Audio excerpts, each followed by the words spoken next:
அவரிடத்தில் யாதொரு மாறுதலும் யாதொரு வேற்றுமையும் நிழலும் இல்லை. ஆமென். அவரிடத்தில் யாதொரு மாறுதலும் யாதொரு வேற்றுமையின் நிழலும் இல்லை. ஹல்லேலூயா. ஒரு கிராமத்தில் வாழ்ந்து வந்திருந்த ஏழை தம்பதியினருக்கு 10வது வகுப்பு படிக்கிற ஒரு மகன் இருந்தான். அவனிடம் இருந்தது கிழிந்து போன ஒரு ஜோடி செருப்பு. குறிப்பிட்ட ஒரு காலகட்டத்திலே அந்த கிராமத்திலே மழை காலமாக இருந்தபடினால் பழுதடைந்திருந்த அவனுடைய ஒரு ஜோடி செருப்பும் முழுமையாக கிழிந்து விட்டது. அதனால் அவனுக்கு அந்த செருப்பை மறுபடியும் பயன்படுத்த முடியாத ஒரு சூழ்நிலை ஏற்பட்டது நிமித்தம் அந்த செருப்பை எடுத்து அவன் ஒதுக்கி வைத்து விட்டான். தன்னுடைய தகப்பனிடம் போய் சொன்னான், அப்பா, என்னிடம் இருந்த செருப்பு முழுவதுமாக என்னை விட்டு பயன்படுத்த முடியாதபடி கிழிந்து விட்டது, அதனால் எனக்கு ஒரு புதிய செருப்பு வாங்கி கொடுங்க என்று கேட்கும்போது தகப்பனிடம் இருந்த ஏழ்மையின் காரணமாக தகப்பன் சொன்னார், மகனே, இந்த மழை காலம் முடிந்து விடட்டும், அதன் பிறகு அப்பா வேலைக்கு போய் உனக்கு ஒரு நல்ல செருப்பு நான் வாங்கி கொடுப்பேன், அது வரைக்கும் நீ பொறுத்துக்கப்பா என்று சொல்லி தகப்பன் மகனிடம் சொல்லுகிறார். மகனும் தகப்பனுடைய சூழ்நிலையை பார்த்து தகப்பனை தொந்தரவு பண்ணவில்லை. ஆனாலும் அவன் நடந்து போகிற கிராம பகுதியிலே அங்கெங்குமா குண்டும் குழியுமா இருந்தது நிமித்தம் முழுமையாக அவனுடைய பள்ளிக்கூடத்திற்கு போகும்போது மழை தண்ணீரிலே நனைந்த விதமாய் செல்லுவான். கால்களிலே செளியும் சேற்றுமாய் நிறைந்து பள்ளிக்கூடத்தில் போய் உட்கார்ந்திருப்பான். இதை கவனித்த அவனுடைய வாத்தியார் அது மட்டுமல்லாமல் அவன் பள்ளிக்கூடத்திலே போய் அமர்ந்து கொஞ்ச நேரம் குளிரிலே நடுங்கி கொண்டிருப்பதையும் அவர் கவனித்து கொண்டிருந்தார். அவனுடைய சூழ்நிலையை பார்த்த வாத்தியார் ஒரு நாள் அவனுக்கு ஒரு ஜோடி செருப்பை வாங்கி அவனிடம் கொண்டு கொடுக்கிறார். அவன் அந்த செருப்பை பார்த்ததும் அவனுக்கு மிகவும் சந்தோஷம். ஆனாலும் அவனுடைய இருதயத்தில் சந்தோஷமாக இருந்தாலும் வாத்தியாரை பார்த்து அவன் கேட்ட கேள்வி, சார், நான் உங்களிடம் செருப்பு வாங்கி கேட்கவில்லையே, ஆனாலும் நீங்கள் எனக்கு வாங்கி கொடுத்திருக்கீங்களே என்று சொல்லி அந்த செருப்பை வாங்கினான். வாத்தியார் சொன்னார், நீ என்னிடம் கேட்கவில்லை, ஆனாலும் இந்த செருப்பு உனக்கு இப்பொழுது தேவைப்படுகிறது, அதனால் நீ உன் காலிலே அதை போட்டுக்கொள் என்று கொடுக்கிறார். ஹல்லேலூயா. அந்த பையனுக்கு அந்த நேரத்தில் தேவைப்பட்ட நன்மை அந்த செருப்பா இருந்தது. ஹல்லேலூயா. ஒருவேளை அந்த வாத்தியார் அவனுடைய நிலைமையை பார்த்து பரிதாபப்பட்டு அந்த செருப்பை வாங்கி கொடுத்தாலும் அவனுக்கு அந்த வேளையில் கிடைத்த நன்மை பரலோகத்திலிருந்தே உண்டாகி பிதாவாகிய ஜோதியினிடத்திலிருந்து தான் இறங்கி வந்தது. ஆமென். ஆண்டவர் அநேக நேரத்திலே நம்முடைய வாழ்க்கையிலே சில நன்மைகளை செய்யும்படியாக சில மனிதர்களை கருவியாக கர்த்தர் உபயோகப்படுத்துகிறார். கர்த்தர் இந்த பூமியிலே சில காரியங்களை செய்யும்படியாக தூதர்களை பயன்படுத்துவதை காட்டிலும் மனிதர்களாகிய உங்களையும் என்னையும் தான் கர்த்தர் அநேக காரியங்களுக்காக பயன்படுத்தி கொண்டிருக்கிறார். அல்லேலூயா. வேதத்திலே நாம் அநேக அதற்கு ஆதாரமான காரியங்களை பார்க்க முடியும். ஒரு மிகப்பெரிய தீர்க்கதரிசியாகிய எலிசாவின் பசியை ஆற்றுவதற்காக சாதாரண ஒரு சாரிபாத் ஊரில் உள்ள விதவையை கர்த்தர் தெரிந்தெடுத்து உபயோகப்படுத்தினார். ஆமென். ஹல்லேலூயா. அது மட்டுமல்லாமல் பார்த்தீங்கன்னு சொன்னாம், அகாஸ்வேரு ராஜா காலத்திலே யூத ஜனங்கள் முழுவதுமாக அழிக்கப்படுகிற ஒரு சூழ்நிலை நிலவின நேரத்திலே ஆண்டவர் எஸ்தர் என்கிற ஒரு ராஜாத்தியை கருவியாக எடுத்து உபயோகப்படுத்தி அவர்களை அழிவில் இருந்து ஆண்டவர் பாதுகாத்தார். ஹல்லேலூயா. நகோமியையும் அவளுடைய மனைவி ரூத்துடைய பசியை ஆற்றுவதற்காக போவாஸ் என்கிற ஒரு செல்வந்தருடைய வயலின் மூலமாக அந்த போவாஸை கர்த்தர் ஒரு கருவியாக எடுத்து பயன்படுத்தினார். தேவ ஜனமே, இன்றைக்கு நீங்கள் உங்க வாழ்க்கையிலே கர்த்தர் செய்து கொண்டிருக்கிற நன்மைகளை ஒரு நிமிடமாவது நீங்கள் யோசனை பண்ணி பார்த்தது உண்டா? எனக்கு என் வாழ்க்கையில் வருகிற ஒவ்வொரு நன்மைகளும் எங்கிருந்து வருகிறது என்று நீங்கள் அனுபவிக்கிற சின்ன சின்ன நன்மைகள், சின்ன சின்ன ஆசீர்வாதங்கள் கூட என் பரமபிதாவாகிய தேவனிடத்திலிருந்தே உண்டாகி உங்களுக்கு இறங்கி வருகிறது. அல்லேலூயா. அதுதான் வேதம் திட்டவட்டமாய் சொல்லுகிறது. நன்மையான எந்த ஈவும் பூரணமான எந்த வரமும் பரத்திலிருந்து உண்டாகி பிதாவாகிய ஜோதியினிடத்திலிருந்தே இறங்கி வருகிறது. அவரிடத்தில் எந்த ஒரு மாறுதலும் இல்லை, அவரிடத்தில் எந்த ஒரு வேற்றுமையும் நிழலும் இல்லை.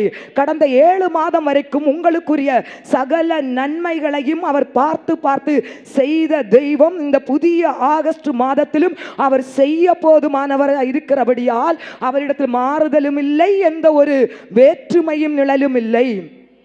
ஹல்லேலூயா. நீங்கள் அனுபவிக்கிற சாதாரண ஒரு ஆசீர்வாதங்கள் கூடிய எம்பெருமானாகிய தேவனிடத்திலிருந்தே இறங்கி வருகிற ஒரு எண்ணம் உங்கள் வாழ்க்கையிலே இருக்க வேண்டும். தேவ ஜனமே, இன்றைக்கு நீங்கள் சுவாசிக்கிற காற்று கூட தேவனிடத்திலிருந்து வருகிற நன்மைதான். நீங்கள் சாப்பிடுகிற ஆகாரம் கூட தேவாதி தேவனிடத்திலிருந்து இறங்கி வருகிற நன்மை. நீங்கள் உடுக்குகிற துணிமணிகள் தேவனிடத்திலிருந்து வருகிற நன்மை. உங்களுக்கு கர்த்தர் தந்த பிள்ளைகள், உங்களுக்கு கர்த்தர் தந்த குடும்பம், உங்களுக்கு கர்த்தர் தந்த மனைவி, உங்கள் கணவனார் ஒவ்வொருவரும் தேவனிடத்திலிருந்து தந்த நன்மையாய் இருக்கிறது. நீங்கள் படிக்கிற படிப்பு தேவன் தந்த நன்மை. நீங்க செய்கிற வேலை தேவன் தந்த வேலை. உங்களுடைய வருமானம் தேவன் தந்தது. நீங்கள் அனுபவிக்கிற ஒவ்வொரு காரியங்களையும் என் பரமபிதாவாகிய தேவனிடத்திலிருந்தே தான் இறங்கி வந்தது. ஒருவேளை நீங்கள் மனிதர்கள் மூலமாக, உங்க கணவனார் மூலமாக நீங்கள் அதை அனுபவித்திருக்கலாம். ஆனால் நன்மையின் ஊற்று உருவாகிற இடம் பரமமண்டலமே, பரலோகமே. ஹல்லேலூயா, ஹல்லேலூயா. எந்த நன்மையை நீங்கள் சுதந்தரிக்கிறீங்களோ அந்த நன்மை உங்க நம்புகிற மனிதர்களுடன் கரத்தில் வரவில்லை, கரத்தின் மூலமாக வந்தாலும் உருவானது என் தேவாதி தேவனிடத்திலிருந்தே. ஹல்லேலூயா, ஆமென். அந்த தேவாதி தேவன் நமக்கு கொடுக்கிறவர் ஆசீர்வாதம் தான். இந்த மாதத்திலும் பரத்திலிருந்தே உனக்குரிய சகல நன்மைகளும் உண்டாகி பிதாவாகிய ஜோதியிடத்திலிருந்தே இறங்கி வரும். ஹல்லேலூயா. நாம் ஒரு நாள் கடந்த மாதம் இல்லை கடந்த 7 மாதங்கள் நமக்கு ஒரு மனிதர் நன்மை செய்திருக்கலாம். இந்த புதிய மாதமும் அதே மனிதரிடத்திலிருந்து எனக்கு நன்மை வரும் என்று அந்த நன்மையை அதே மனிதரிடம் போய் நீங்கள் எதிர்பார்த்து வந்தீங்கன்னா அந்த நன்மை அந்த மனிதரிடத்திலிருந்து அநேக நேரத்திலே வர முடியாதபடி உங்களுக்கு ஏமாற்றத்தை தான் கொடுக்கும். தேவ ஜனமே, ஏனென்றால் உங்களுக்கு நன்மை மனிதரிடத்திலிருந்து வரவில்லை. ஹல்லேலூயா. இன்றைக்கு உங்களுக்கு ஒரு நன்மையை செய்வேன் என்று ஒரு மனிதன் வாக்கு கொடுத்தாலும் அந்த மனிதனால் செய்ய முடியாத ஒரு நிலைமையில் தான் மனிதன் இருக்கிறான். ஹல்லேலூயா. ஆனால் என் தேவாதி தேவனோ உங்களுக்கு வாக்கு தருகிறார் என்றால் அவர் மனம் மாறுவதில்லை. மனிதனுடைய குணம் மாறும். ஹல்லேலூயா. நான் உன்னை காப்பேன், உன்னை நான் போஷிப்பேன், உன்னை வழி நடத்துவேன் என்று பல மனிதர்கள் உங்களுக்கு வாக்கு கொடுத்தாலும் மனிதன் ஒருவேளை உங்களுக்கு செய்ய முடியாத ஒரு ஏமாற்றத்துக்கு ஏதுவான சூழ்நிலை கொண்டு போய்விடலாம். ஆனால் பரம தகப்பன் நம்மை ஏமாற்றுவதில்லை. ஹல்லேலூயா.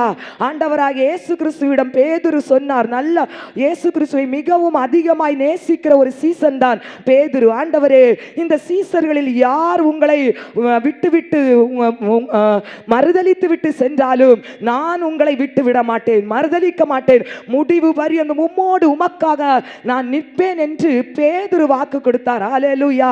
ஆனாலும் பேதுருடைய வார்த்தை மாறிவிட்டது. பேதுரு ஆண்டவரை 3 முறை பார்த்தீங்கன்னா சபித்தான், சத்தியம் பண்ணான், தூஷித்தான். அதான் மனிதனுடைய குணம். ஹல்லேலூயா. இந்த வார்த்தையை கேட்கிற தேவஜனமே, இந்த மனிதர்களுடைய முகத்தை நீங்கள் பார்ப்பதை விட்டுவிட்டு இந்த மாதத்திலே உங்களுக்கு நன்மை உண்டாகிற பரத்தை மட்டும் நோக்கி பாருங்க. உங்க பிரச்சனைக்கு தீர்வை தருகிற தேவாதி தேவனுடைய ஸ்தானத்தை நீங்க நோக்கி பாருங்க. ஹல்லேலூயா.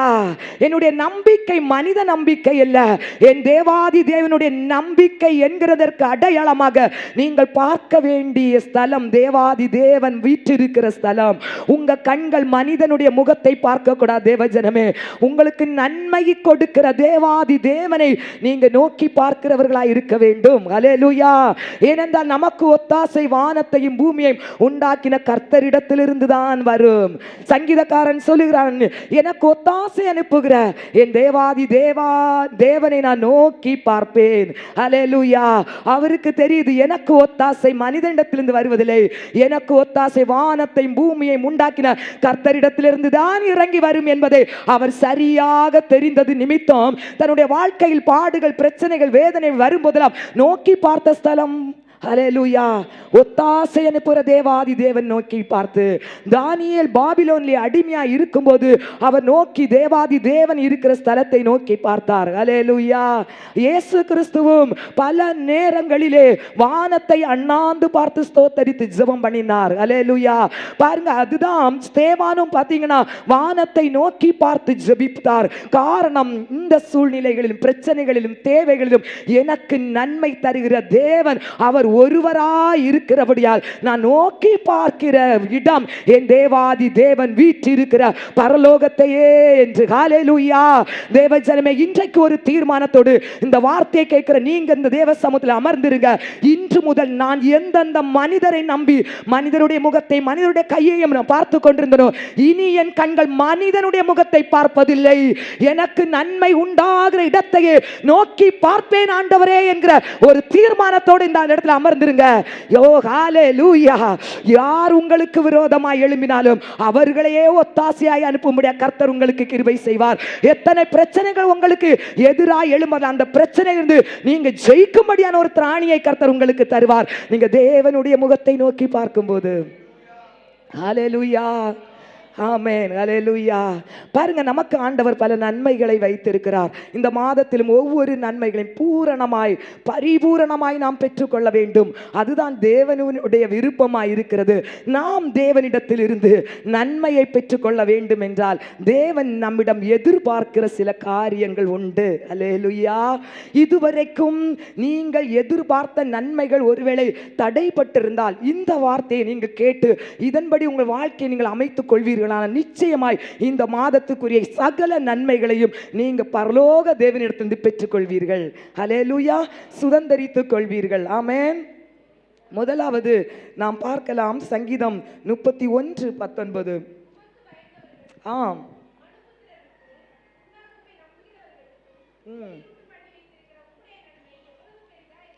ஹல்லேலூயா. சங்கீதம் 31:19 நமக்கு தேவன் உண்டு பண்ணி வைத்திருக்கிற நன்மை பெரிதான நன்மை. ஆமென். பெரிதான நன்மையை நீங்களும் நானும் சுதந்தரித்துக் கொள்ள வேண்டும் என்றால் அந்த வேத பகுதியில் சொல்லப்பட்டிருக்கிறது கர்த்தருக்கு பயப்படுகிற பயம். இரண்டாவது, மனிதர்களுக்கு முன்பாக கர்த்தரை நம்புகிறவர்களுக்கு கர்த்தர் உண்டு பண்ணி வைத்திருக்கிற நன்மை பெரிதாயிருக்கிறது. ஹல்லேலூயா. இதுவரைக்கும் நீங்கள் சுதந்தரிக்கிற நன்மை அல்ல, பெரிதான நன்மை நீங்கள் சுதந்தரித்துக் கொள்ளும்படியாக கர்த்தர் நம்மில் விருப்பம் உள்ளவராயிருக்கிறார். ஹல்லேலூயா. தேவன் நமக்கென்று வைத்திருக்கிற நன்மை பெரிதான நன்மை. ஆமென். அந்த நன்மையை நீங்களும் நானும் சுதந்தரித்துக் கொள்ள வேண்டும் என்றால் வேதம் சொல்லுகிறது. முதலாவது என்ன? வசனத்தை பார்த்து சொல்லுங்க. முதலாவது என்ன? கர்த்தருக்கு பயப்படுகிறவங்க. இரண்டாவது, யாருக்கு முன்பாக? மனுஷர்களுக்கு, மனுபுத்திரர்களுக்கு முன்பாக நம்புகிறவர்களுக்கு கர்த்தர் நன்மையை பெரிதாய் வைத்திருக்கிறார். ஆமென். இப்ப பாருங்க, நான் முதலாவது ரெண்டாவது உள்ள பகுதியை தான் நான் தியானிக்க போகிறேன். முதலாவது பாருங்க, நீங்க ஆண்டவரை நம்புறீங்களா அப்படின்னு கேட்டா நீங்க சொல்லுவீங்க, நிச்சயமா நான் ஆண்டவரை நம்புறேன், நம்புறதுனால தான் இங்கே வந்து நான் உட்கார்ந்துருக்கேன்னு நீங்கள் சொல்லுவீங்க. ஹல்லேலூயா. நம்ம எல்லாருமே ஆண்டவரை நம்புகிறோம். ஆமென். ஆண்டவர் என் வாழ்க்கையிலே ஒரு ஜெயத்தை தருவார், எனக்கு நன்மை செய்வார். ஆராதிக்கிற பிள்ளைகள் வெட்கப்பட்டு போவதில்லை. அதுக்குரிய எல்லா அறிவு நமக்கு இருக்குது. அதனால தான் நம்ம வந்து தேவனை ஆராதிக்கிறோம். ஹல்லேலூயா. ஆனால் இன்றைக்கு விசேஷித்த விதமாக நாம் தியானிக்க போகிறது, நம்ம பெரிதான நன்மையை சுதந்தரித்துக் கொள்ள வேண்டும் என்றால் நாம் எப்படி நான் நம்ப வேண்டுமாம்? மனுபுத்திரர்களுக்கு முன்பாக நாம் தேவனை நம்புகிறவர்களாய் அவர்கள் காணும்படியான ஒரு நம்பிக்கை வெளிப்படுத்துகிறவர்களாய் இருக்கும்போது தேவன் வைத்திருக்கிற நன்மையை நாம் சுதந்தரித்துக் கொள்ள முடியும். ஹல்லேலூயா. நீங்க தேவனை நம்புறீங்க, அவர் தான் என்னுடைய வாழ்க்கையிலே ஒரு ஆசீர்வாதத்தை தர முடியும், அவர் தான் ஜீவன் உள்ள தேவன் என்பதை நம்பும்படியாக தான் நாம வந்து நம்முடைய வாழ்க்கை முழுமையாக ஒப்பு கொடுத்து இங்க வந்திருக்கிறோம். அதை நீங்க தெரிஞ்சிருக்கிறீங்க, உங்களை சுற்றி உள்ளவங்களுக்கு தெரியுதா?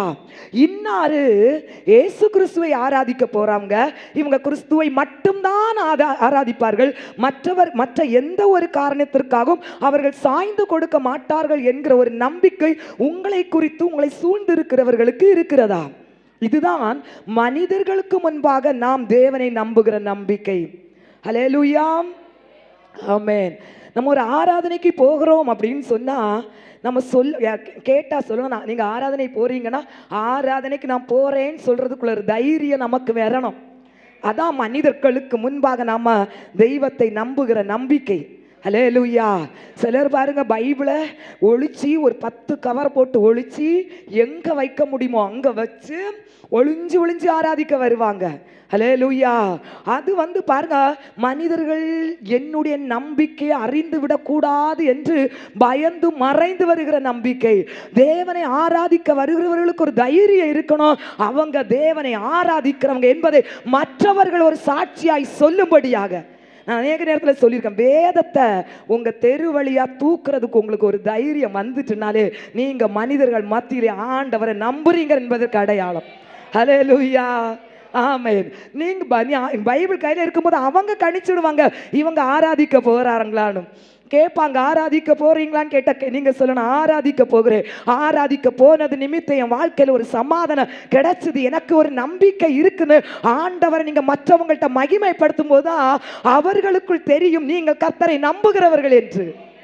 உங்க வாழ்க்கையிலே கர்த்தர் செய்த நன்மைகளை, செய்த காரியங்களை, ஆசீர்வாதங்களை, உங்கள் அனுபவங்களை மற்றவர்களோடு நீங்கள் பகிர்ந்து கொள்ளும் போது அவர்களுக்குள் ஒரு விசுவாசத்தை நீங்கள் ஊற்றுகிறதின் விதமாக நீங்கள் தேவாதி தேவனை மட்டும் நம்புகிறீர்கள் என்பதை அவர்கள் அறிந்து கொள்ள முடியும். அவர்களுக்கு தான் கர்த்தர் அநேக நன்மைகளை வைத்திருக்கிறார். உங்க வீட்டில் ஒரு நல்ல காரியம் நடக்கிறது என்றால் முதலாவது கர்த்தரை நீங்க நம்புறதை வெளிப்படுத்தணும். எந்த காரியம் செய்தாலும் தேவனுக்கு முன்னுரிமை கொடுத்து செய்ய வேண்டும். ஜெபத்தோடு காரியங்களை நீங்க தொடங்க வேண்டும். அல்லேலூயா. இவர்கள் கர்த்தரை நம்புகிறவர்கள் என்பதை நம்முடைய சொல்லினாலும் செயலினாலும் நம்முடைய நடத்தையினாலும் நம்முடைய பேச்சினாலும் நம்மை வெளிப்படுத்துகிறவர்களாய் நாம் காணப்பட வேண்டும். அல்லேலூயா.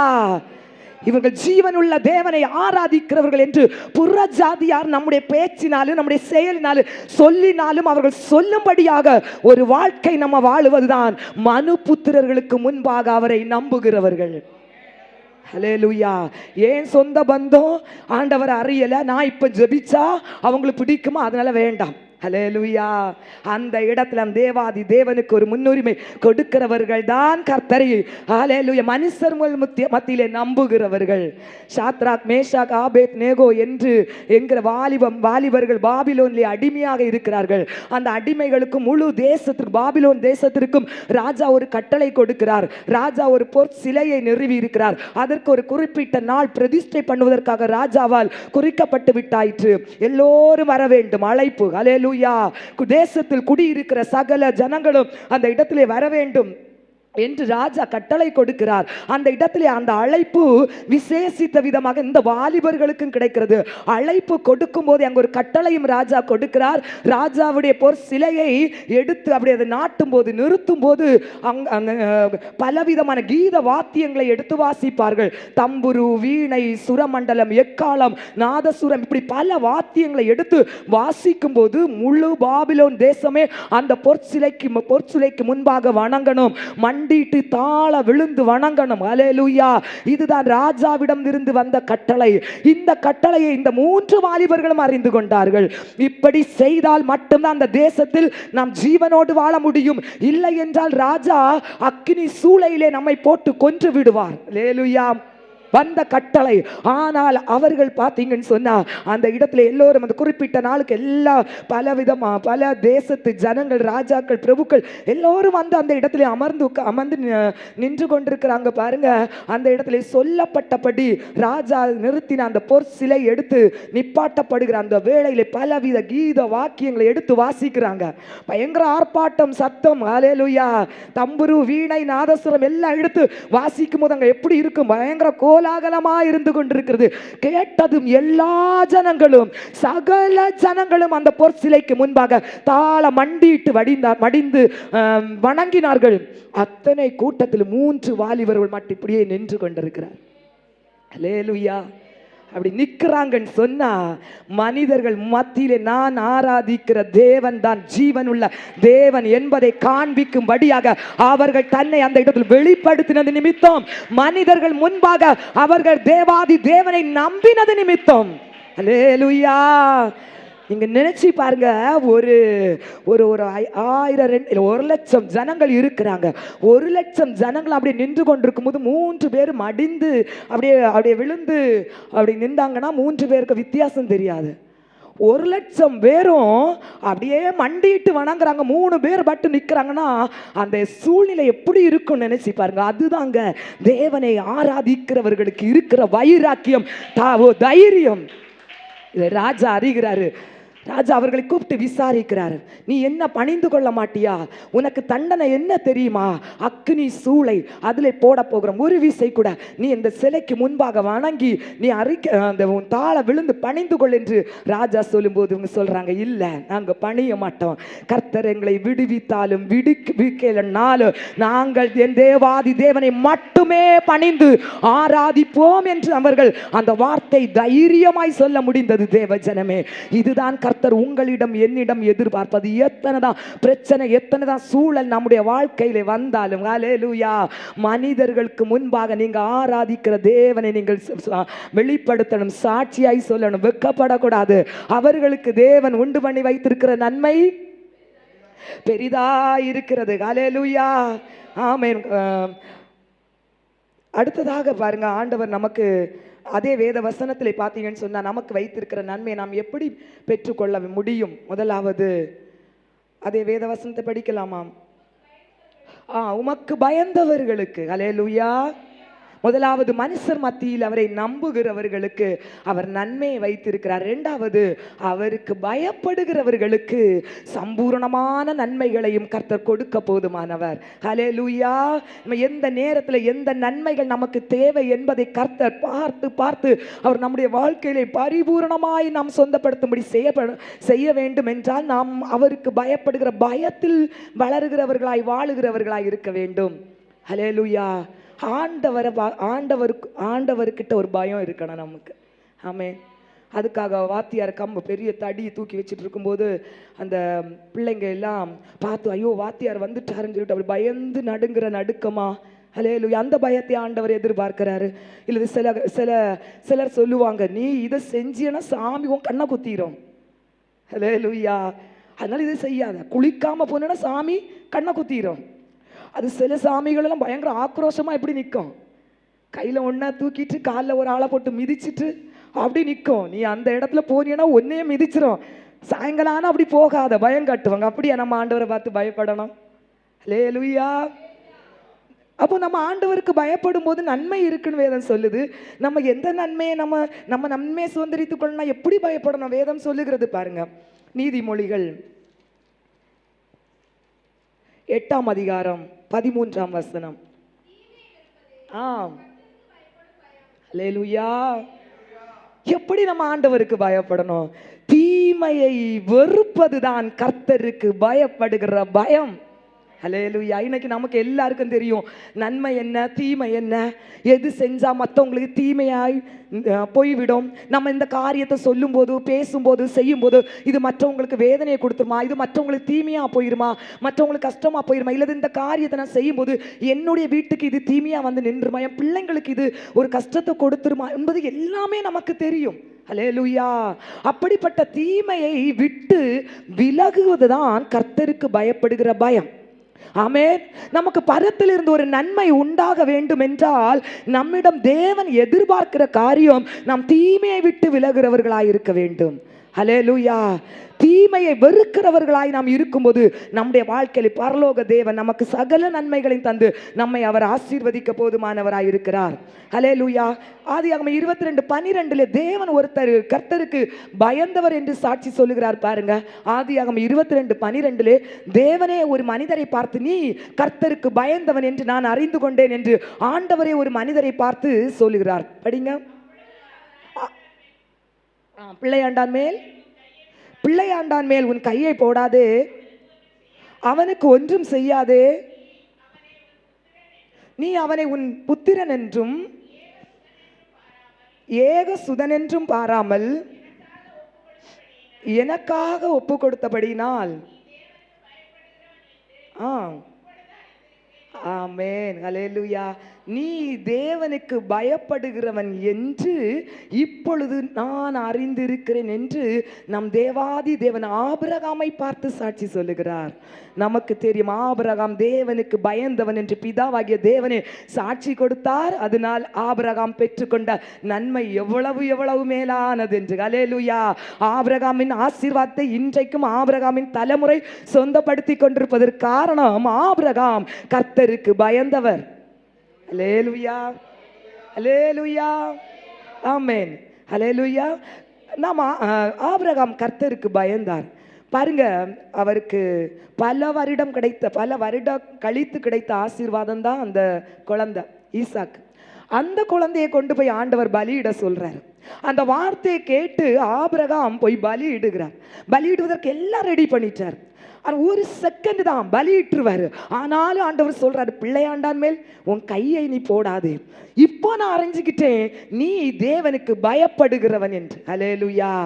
எப்படி நாம் தேவனுக்கு பயப்படுவதை கர்த்தர் அறிந்து கொள்வார். நான் எப்படி வெளிப்படுத்த வேண்டும் என்றால், நாம ஆசைப்படுகிறது, நமக்கு சந்தோஷம் கொடுக்கிறது, இந்த உலகத்தில் இதுதான் என் வாழ்க்கையில் எல்லாமே ஒரு சந்தோஷத்தை கொடுக்கணும், எதை நம்பிட்டு நம் தேவனுக்காக விட்டு கொடுக்கிறோமோ அந்த சூழ்நிலை கர்த்தர் நம்மில் பார்த்து இவன் தேவனுக்கு பயப்படுகிறவள் என்று சாட்சி சொல்கிறார். இன்றைக்கு சில காரியங்கள் நமக்கு சந்தோஷத்தை கொடுக்கும், சில காரியங்கள் நமக்கு நன்மையா இருக்கும். ஆனால் தேவனுக்காக நம்ம விட்டு விலகும் போது அதுதான் தேவனுக்கு பயப்படுகிற பயம். ஹல்லேலூயா. இந்த காரியத்தை நான் இது செய்யும் போது எனக்கு ஒரு சந்தோஷம் இருக்குது. எந்த தவறு செய்தாலும், தீமையான காரியங்கள் செஞ்சாலும், மற்றவர்களை பரியாசம் பண்ணும்போது, இல்லை இந்த மொபைலில் மணிக்கணக்கில் நம்ம யூடியூப்பை பார்க்கறது எல்லாமே நமக்கு சந்தோஷம் கொடுக்குது. ஆனால் அது என் தேவனுக்கு பிரியமில்லை என்று அந்த தீமையை விட்டு விலகுறோம் பாருங்க, அதுதான் கர்த்தருக்கு பயப்படுகிற பயம். ஆபிரகாமுக்கு ஆசையா பாசமா இருந்த ஒரே சந்தோஷம், பல வருடமா காத்திருந்த கிடைச்சிட்டு, எனக்கு ஒரு புத்திரன் கிடைச்சிட்டு, எனக்கு ஒரு தலைமுறை கிடைச்சிட்டு, அப்படி ஆசாசியா வளர்த்த பிள்ளைய பலியிடுன்னு சொல்லும்போது பலியிட்ட இருதயத்தை கர்த்தர் பார்த்தார். எனக்காக எதையும் இழப்பதற்கு ஆபிரகாமனுடைய இருதயம் தயாராய் இருப்பதை கர்த்தர் கண்டுதான் நீ கர்த்தருக்கு பயந்தவன் என்பதை நான் கண்டுகொண்டேன் என்று சொன்னார். அல்லேலூயா. சும்மா ஆபிரகாம் ஆசீர்வாதத்தையும் தேவ கரத்தில் நன்மையும் பெற்றுக்கொள்ளவில்லை. அல்லேலூயா, ஆமென், அல்லேலூயா. எதை ஒருக்கிறோமோ, எதை ஒடுக்கிறோமோ, இது என் தேவனுக்கு பிரியம் இல்லை, எதை தியாகம் பண்ணுகிறோமோ, நமக்கு சந்தோஷம் கொடுக்கிறத தேவனுக்காக எதை நம்ம விட்டு கொடுக்கிறோமோ, அல்லேலூயா, இதெல்லாம் கர்த்தர் பார்க்கிறார். ஆமென். அப்படிப்பட்டவர்களை கர்த்தர் மேன்மையான ஆசீர்வாதத்தை வைத்திருக்கிறார். ஆமென், ஆமென். அடுத்தது பாருங்க, யோபு 1ஆம் அதிகாரம் 1ஆம் வசனத்தில் யோபு பக்தனை குறித்து அவர் கர்த்தருக்கு பயப்படுகிறவன் என்று வேதம் ஒரு சாட்சியை சொல்லுகிறது. ஹல்லேலூயா. நீங்கள் வேணா அந்த வேத வசனத்தை எழுதிடுங்க, வீட்டில் போய் பாருங்க, நமக்கு தெரியும் யோபு குறித்து வேதம் சொல்லுகிற சாட்சி. அவன் படிங்க சிஸ்டர். ஆம், ஆம்,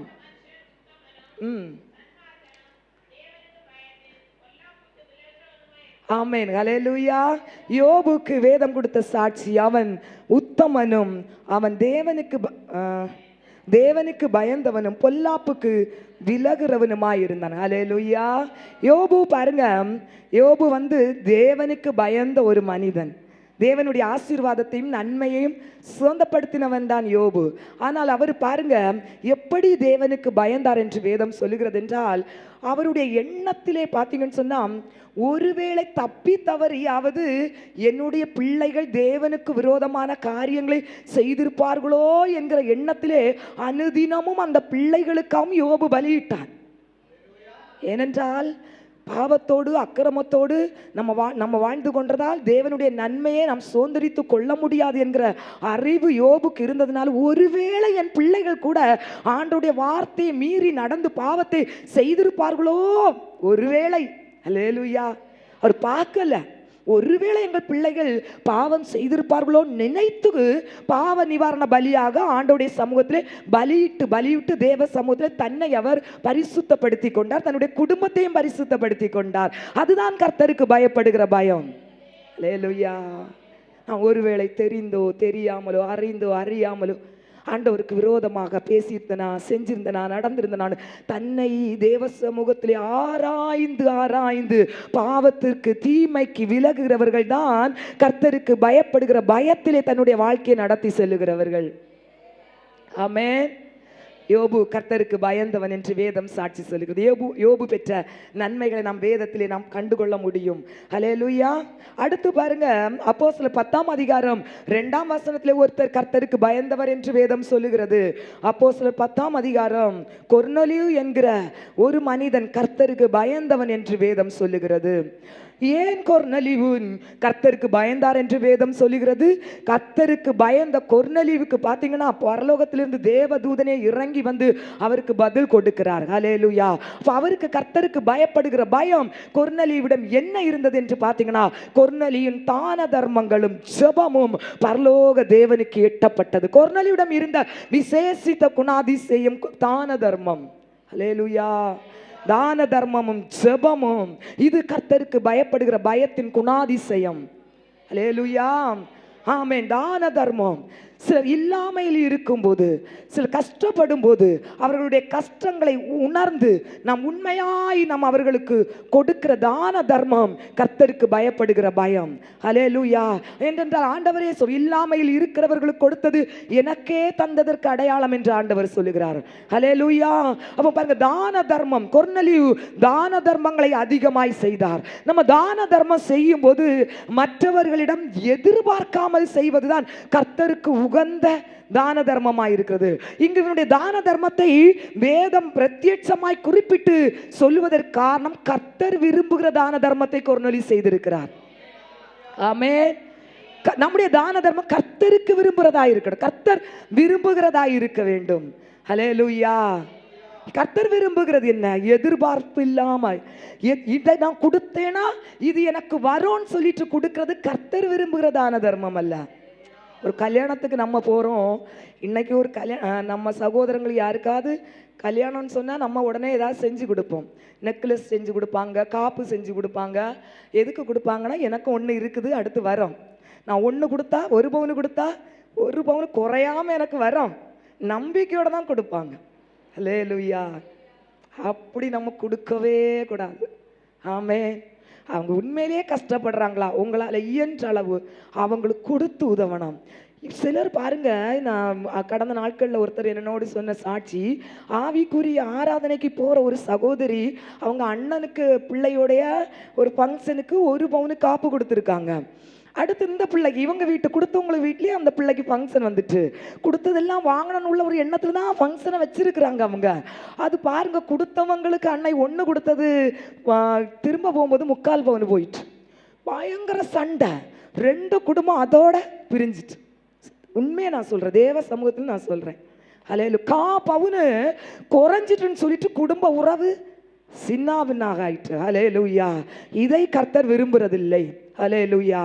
நாம் எதிர்பார்க்காமல், நம்ம இப்போ ஒருத்தர் நம்மளால் இயன்ற அளவு, அதுக்காக நம்ம மற்றவங்களுக்கு கடன் வாங்கி நம்ம கொடுக்கணும்னு அவசியம், நம்மளால் இயன்ற அளவுக்கு கொடுத்து உதவுறதை கர்த்தர் விரும்புகிறார். அது கர்த்தருக்கு பயப்படுகிற பயம். ஹல்லேலூயா.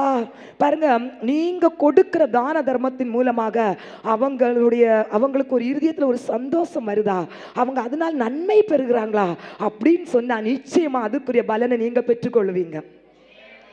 கொடுக்கிறவங்களுக்கே கொடுத்துட்டு இருக்க கூடாது. ஹல்லேலூயா. 10 மோதிரம் போட்டிருக்கிறவங்களுக்கு இன்னொரு மோதிரத்தை கொண்டு உள்ள நுழைக்க கூடாது. இல்லாதவங்களுக்கு கொடுத்து சந்தோஷப்படுங்க.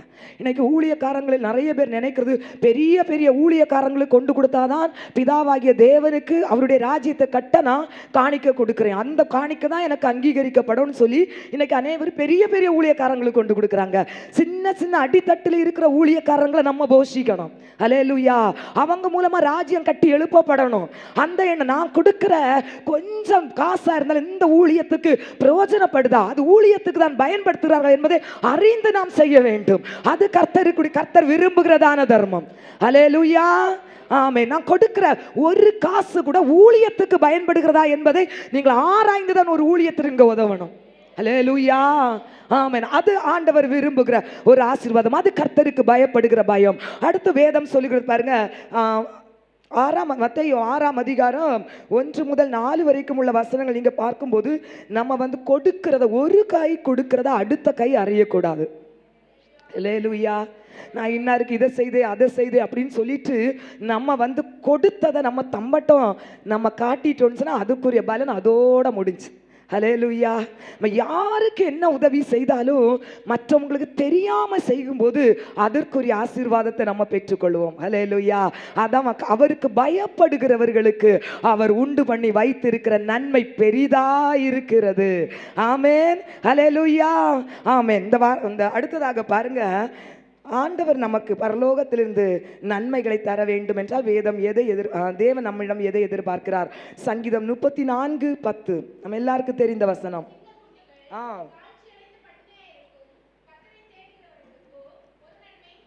ஆமென்.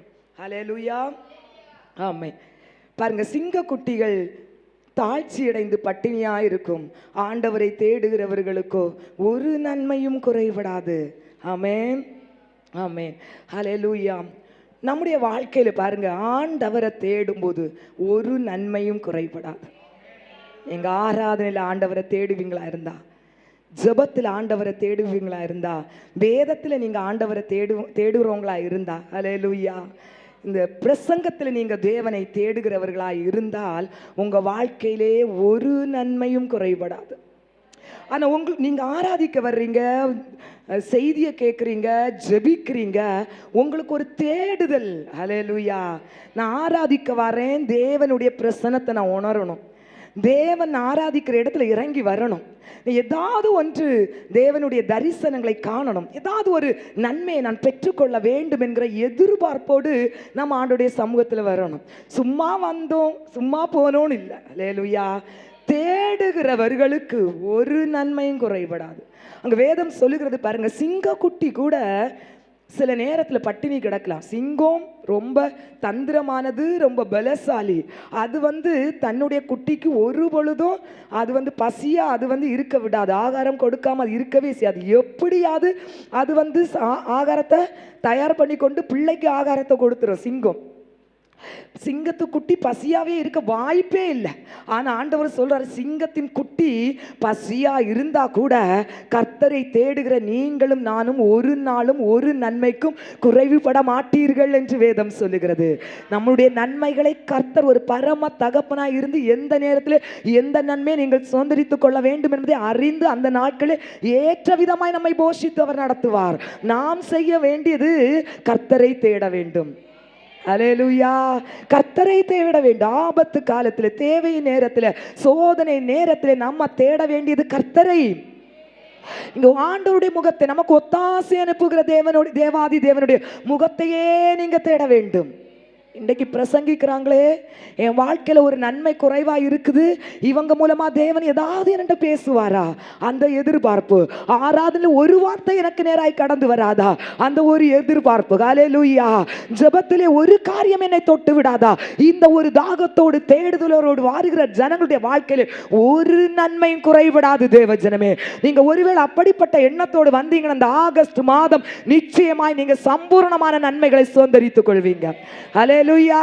கர்த்தர் உங்களுக்கு அந்த நன்மைகளை தர போதுமானவர். நீங்க தேவனை மட்டும் நோக்கி பார்க்கிறவர்களாய் இருக்கும்போது, ஒருவேளை பாருங்க, சிலர் சொல்லுவாங்க, நான் ஆண்டவரை தேடுறேன் ஓடுறேன், எனக்கு பிரச்சனை இப்பதான் பெருசா இருக்குன்னு. ஹல்லேலூயா. ஆமா, நிச்சயமா உங்களுக்கு பிரச்சனை ஸ்டார்ட் ஆக தொடங்கும். எப்படி பிரச்சனை எழும்பும் பாருங்க, நீங்க ஆண்டவரை தேடும்போது, ஆண்டவருடைய சமூகத்திலிருந்து ஒரு காரியத்தை நீங்க வைத்து விட்டு போகும்போது, ஒரு புள்ளியை நீங்க போட்டுட்டு போறீங்க பாருங்க, உங்களுக்காக கர்த்தர் செயல்படுவதற்காக ஸ்டார்ட் பண்ணிட்டார். உங்களுக்காக கர்த்தர் கிரியை செய்வதற்காக அவர் ஆரம்பமாகிட்டாரு. அதனால சில குழப்பங்கள், சில பிரச்சனைகள் உங்களுக்கு பெருசா எழும்பும். கலங்குகிற வெள்ளம் நிச்சயமாய் தெளியும். ஹல்லேலூயா. அதனால் நம்ம எந்த சூழ்நிலை கர்த்தரை தேடுகிறதுக்கு மட்டும் நம்ம குறைவுள்ள அந்த சோர்ந்து போகிறவர்களாக இருக்கக்கூடாது. ஆமென். அப்படி நம்ம கர்த்தரை தேட தேட பாருங்க, நமக்கு எதிராய் வருகிற எல்லா சூழ்நிலைகளையும் கர்த்தர் நமக்கு சாதமாக்கி தருவார். ஹல்லேலூயா. சங்கீதம் 118:5 வேதம் சொல்லுகிறது, என் நெருக்கத்திலே கர்த்தரை நோக்கி கூப்பிட்டேன், கர்த்தர் என்னை கேட்டருளி விசாலத்திலே வைத்தார். ஹல்லேலூயா. சும்மா வேதத்துல சொல்லல, என்ன நெருக்கம், பாடுகள், பிரச்சனைகள் வரும்போது கர்த்தரை நோக்கி கூப்பிட்ட நேரத்தில் கர்த்தர் எனக்கு ஒரு விசாலத்தை காண்பித்தார். நீங்களும் கூப்பிடுங்க தேவஜனமே. இந்த மாதத்திலும் உங்களுக்கு என்ன நெருக்கம் வருது, என்ன தேவை வருது, என்ன கஷ்டம் வருது? ஐயோ, இந்த நாளிலும் கடன் பிரச்சனை எனக்கு பெரிய ஒரு பிரச்சனையாய் எழும்பி கொண்டிருக்கிறது. என்னுடைய வியாதி எனக்கு ஒரு பெரிய பிரச்சனையாய் நின்று கொண்டிருக்கிறேன். பிள்ளைகளுடைய காரியம் ஒரு பிரச்சனையாய் நின்று கொண்டிருக்கிற இந்த நாளை நான் எப்படி சமாளிப்பேன், இந்த நாளை எப்படி நான் தாண்டி செல்வேன் சொல்ற ஒரு கவலையோடு நீங்க நிற்கும் போது நீங்க பார்க்க வேண்டிய இடம் தேவாதி தேவனுடைய சமூகம். நெருக்கத்திலே கர்த்தரை நோக்கி கூப்பிடுங்கள். உங்களை ஒரு விசாலத்தை அவர் காண்பித்து தருவார். அது மனிதர் மூலமாக இருக்கலாம், இல்லை சூழ்நிலை கூட உங்களுக்காக மாற்றம் ஏற்பட்டும் கர்த்தர் உங்களை ஒரு விசாலத்தை காண்பித்து தரலாம். ஆனால் நன்மையான எந்த ஈவும் பூரணமான எந்த வரமும் பரத்தில் இருந்தா உண்டாகுற தேவஸ்தாலத்தை ஸ்தலத்தை நோக்கி நீங்க பார்க்கும்போது கூப்பிடும் போது உங்களுக்கு கர்த்தர் ஒரு விசாலத்தை காண்பித்து தருவார். ஹல்லேலூயா. ஆபத்து காலத்தில் என்னை நோக்கி கூப்பிடு, உனக்கு அறியாததும் உனக்கு எட்டாததுமான பெரிய காரியங்களை உனக்கு நான் அறிவிப்பேன் என்று சொல்கிறார். உங்களுக்கு எட்டாது, உங்களுக்கு தெரியாது, உங்களுக்கு அறியாது, ஆனாலும் அறியாத தெரியாத இடத்திலிருந்து கர்த்தர் உங்களுக்கு ஒரு பதிலை அனுப்பி தர போதுமானவராய் இருக்கிறார். அதுதான் நமக்கு ஒத்தாசை அனுப்பி தருகிற தேவாதி தேவன். ஹல்லேலூயா. ஆமென். லூக்கா எழுதின சுவிசேஷம் 8ஆம் அதிகாரம் 41 முதல் 56 வரைக்கும் ஒருத்தருடைய தேடுதலின் மூலமாக கிடைத்த ஆசீர்வாதத்தை நாம் பார்க்க முடியும். எவீரு என்கிற ஒரு ஜெபாலய தலைவன், ஒரு பெரிய அதிகாரி, அந்த சமுதாயத்திலே ஒரு பெரிய மத தலைவர், குரு, பெரிய ஒரு ஆளு பாருங்க, இயேசு கிறிஸ்துவை தேடுகிறார். அவர் எங்கு இருக்கிறார், இப்போ எங்க இருப்பாரு, இப்போ அவர்கிட்ட போனா பதில் கிடைக்குமா, அவர் என்ன செஞ்சுட்டு இருப்பாரு, அவரை தேட தொடங்கினார். எதற்காக தேட தொடங்கினார் தெரியுமா? எவீருவின் மகள் மரண கட்டிலே, மரண வியாதினாலே பாதிக்கப்பட்டு வீட்டிலே படுத்து கொண்டிருக்கிறாள். ஹல்லேலூயா. எவீருக்கு ஒரு நன்மை தேவைப்பட்டது, அதற்காக இயேசு கிறிஸ்துவை தேடினார். ஹல்லேலூயா. உங்க வாழ்க்கையில் ஒரு நன்மை தேவைப்படுகிறது என்றால் நீங்கள் தேவனை தேடுங்கள் தேவஜனமே. வேறு யாரையும் தேடாதுங்க, வேறு எந்த காரியத்துக்கும் ஓடாதுங்க. நீங்க தேவனை மட்டும் தேடுகிறவர்களாய் இருக்குமையானால், ஹல்லேலூயா, தேவனுடைய பாதத்தில் வந்து எவீரு வந்து மண்டிட்டு அழுது மன்றாடினார். ஆண்டவரே, என் மகள் மரண படுக்கையில் படுத்திருக்கிறாள், என்னுடைய வாழ்க்கையிலே, என்னுடைய மகளுடைய வாழ்க்கையில் ஒரு நன்மை வேண்டும், அவளுடைய மரணத்திலிருந்து அவளுக்கு ஒரு ஜீவனை நீர் தர வேண்டும் என்று ஆண்டவரை தேடும்படியாக புறப்பட்டான் எவீரு. ஹல்லேலூயா. ஆண்டவரை தேடி கண்டு கொண்டான் தேவஜனமே. ஆராதனை நீங்க தேடுவீர்கள், ஆனால் கண்டுகொள்வீர்கள். கேளுங்கள் தரப்படும், தட்டுங்கள் திறக்கப்படும், தேடுங்கள் கண்டடைவீர்கள். ஆமென். எத்தனையோ வார்த்தை ஆண்டவர் தந்திருக்கிறார். கர்த்தரை கண்டடையத்தக்க சமயத்தில் அவரை தேடுங்கள், அவர் சமீபமாய் இருக்கையில் அவரை நித்தமும் நாடுங்கள். நம்ம கண்டடையத்தக்க சமயத்தில் நேரத்தில் இங்க அமர்ந்திருக்கிறோம். அவரை கண்டடையத்தக்க நேரம் இதுதான் தேவஜனமே. இந்த நேரத்தில் நீங்க தேடணும். கர்த்தர் தந்திருக்கிற இந்த தருணத்தை நீங்க பயன்படுத்தணும். கர்த்தர் ஈவாய் தந்திருக்கிற இந்த கிருபையின் நேரத்தை நீங்கள் பிரயோஜனப்படுத்திக் கொண்டீர்களானால் உங்க வாழ்க்கையிலே கர்த்தர் நன்மையை அவர் தர போதுமானவர். நீங்க தேடுகிற தருணம், தேடும்படியா கர்த்தர் உங்களை அழைத்து வந்திருக்கிறார். ஹல்லேலூயா. இங்க எவீரு தேடினான் பாருங்க. ஆனாலும் கர்த்தர் அதை தாண்டி அவருடைய வீட்டுக்கு போகிறதற்கு முன்பாக பல பிரச்சனைகள் இருந்தது. காலம் தாமதமானது. நன்மைக்காக ஆண்டவரை தேடின எவீரின் வாழ்க்கையிலே நன்மையை பெற்றுக் கொள்வதற்கு கால தாமதமானது பாருங்க. அதற்கு இடையிலே எவீரின் மகள் மரித்து விட்டாள். ஹல்லேலூயா. ஆனாலும் ஆண்டவர் அங்கு சென்றார். தேடி வந்த எவீருக்கு வீட்டுக்கு ஆண்டவர் மறுபடியும் போனார் பாருங்க. தலித்தாகுமி என்று சொன்னார், சிறு பெண்ணே நீ எழும்பு என்று சொன்னார் பாருங்க. எவீரின் வீட்டில் ஒரு நன்மை நடந்தது தேவஜனமே. மரணம் ஜீவனாய் மாற்றப்பட்டது. ஹல்லேலூயா. ஹல்லேலூயா. உலர்ந்த அனுபவம் உயிரடைய ஆரம்பித்தது. வனாந்தரம் செழிப்பாய் மாறு. நீங்கள் தான் உங்கள் குடும்பத்திற்காக கர்த்தரை தேடுகிற ஒரு எவீருவாய் கர்த்தர் உங்களை கண்டு கொண்டிருக்கிறார். உங்க வீட்டில் என்ன காரியம் அரித்து இருக்கிறது, என்ன காரியத்தில் ஒரு குறைவு இருக்கிறது, என்ன காரியத்தில் ஒரு நன்மை நீங்கள் பெற்றுக்கொள்ள வேண்டும் இந்த இடத்துல வந்திருக்கீங்க. எவீருவை போல கர்த்தரை தேடுவீர்களானால், அவருடைய பாதத்தை பிடிப்பீர்களானால், அவருடைய பாதத்தில் கண்ணீர் விட்டு மன்றாடுவீர்களானால் கர்த்தர் உங்க கூடாரத்திற்கு வருவார். தேடுகிறவர்களுடைய கூடாரத்திலே கர்த்தர் வருவார். மரித்த அனுபவங்களை கர்த்தர் மாற்றுவார். பாலைவனத்தின் அனுபவத்தை கர்த்தர் மாற்றுவார். அவாந்தர வழியை கர்த்தர் வாறுகளை ஓடும்படியான வழியாய் மாற்ற போதுமானவர். உங்களை கொண்டுதான் நீங்கள் தேடுவீர்களானால். ஹல்லேலூயா. நீங்கள் முழு உள்ளத்தோடு முழு இருதயத்தோடு தேவனை தேடுவீர்களானால், ஹல்லேலூயா, நான் தேவனை தேடும்படியாக அந்த ஆராதனைக்கு வந்திருக்கிறேன். தேடுகிறவர்களுக்கு ஹல்லேலூயா, சிங்கக்குட்டிகள் தாட்சி அடைந்து பட்டினியாயிருக்கும். ஆண்டவரை தேடுகிறவர்களுக்கு ஒரு நன்மையும் குறைபடாது. ஒரு நன்மையும், ஆமென், ஒரு நன்மையும் வாழ்க்கையில குறைபடாது என்கிற விசுவாசத்தோடு நீங்க ஆண்டவரை தேடுங்கள். கர்த்தர் உங்களுக்காக செயல்படுவார். ஏற்ற நேரத்தில் உங்க வாழ்க்கைக்குரிய சகல நன்மைகளையும் அவர் தருவார். ஆமென். இந்த ஆகஸ்ட் மாதத்திலும் கர்த்தர் ஒரு விசை கூட உங்களுக்கு தந்த வாக்குத்தத்தத்தை நினைவு கூறுகிறார். தேவஜனமே, யாக்கோபு 1:17, நன்மையான எந்த ஈவும் பூரணமான எந்த வரமும் பரத்திலிருந்து உண்டாகி பிதாவாகிய ஜோதியினிடத்திலிருந்தே இறங்கி வருகிறது. அவரிடத்தில் எந்த வேறுதலும் இல்லை, எந்த மாற்றமும் இல்லை. ஹல்லேலூயா. நித்தமும் அவர் நம்மை நடத்தி வறட்சியான நேரத்திலும் ஹல்லேலூயா நீர்ப்பாய்ச்சல் தோட்டத்தை போல நம்முடைய வாழ்க்கை அவர் மாற்ற போதுமானவராக இருக்கிறபடி அவரையே தேடுவோம். அவருக்கே பயந்து நாம் வாழுவோம். ஹல்லேலூயா.